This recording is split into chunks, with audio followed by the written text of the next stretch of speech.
Defective title. When banker becomes aware of the defective title of the person presenting the check, the banker must refuse to honor the check.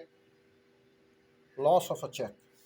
When customer has informed the banker about the loss of his check, the banker must not make the payment of such a check. Irregular check. When there is a material alteration in the check or the signature of the drawer does not tally with the specimen signature kept in the bank, the banker is not bound to honor the check. Closing of account. On receipt of the notice for closing of the account from the customer, the banker must not honor checks against such closed account. Banker may dishonor the check. Well, the banker may dishonor the check under the circumstances as I explained them over here. When a check is post dated, for example, when a check of 10th August 2023 is presented on 25th of August 2023. Let me do it again.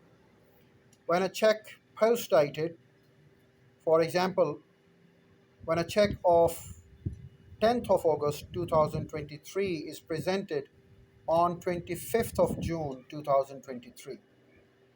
Of course, it's a post dated check and the banker would certainly dishonor it.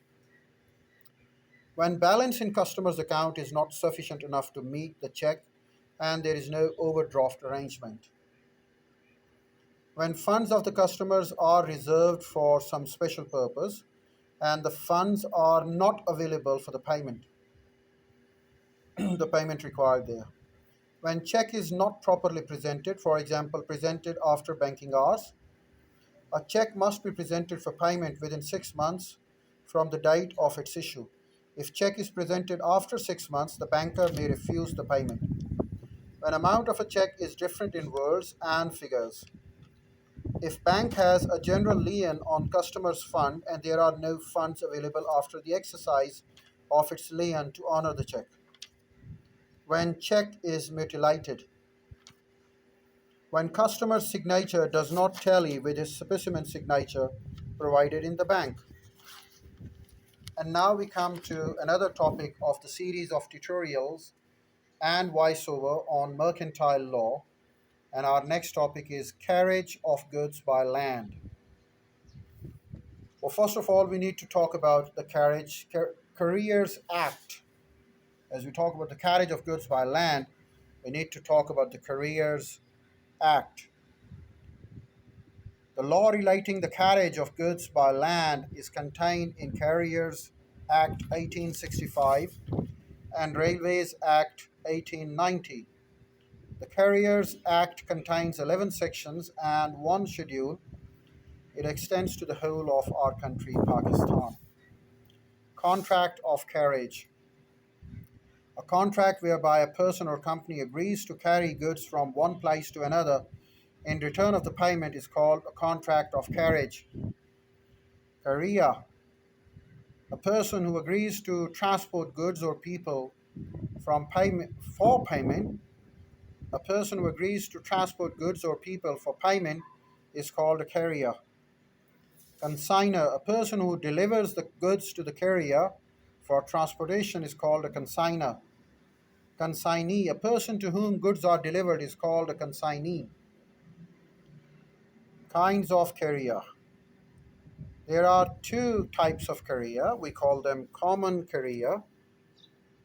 And first of all, we'll call about the common carrier, and next we'll talk about the next one. I would love to define what actually is a common carrier.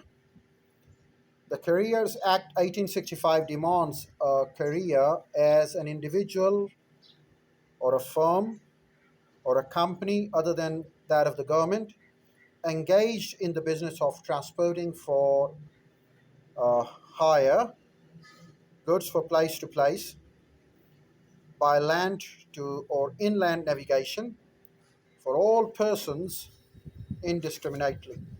A common carrier transport goods from one place to another for anyone willing to employ him. A person who reserves the right to accept or reject the offer of goods for carriage is not a common carrier. We'll talk about the features of common carrier in our next video. We'll talk about the different essentials, we'll talk about the different properties, and we'll do it along with many other topics of mercantile law in our forthcoming videos. That's all for the day. Thank you very much indeed. Bye bye. Take care.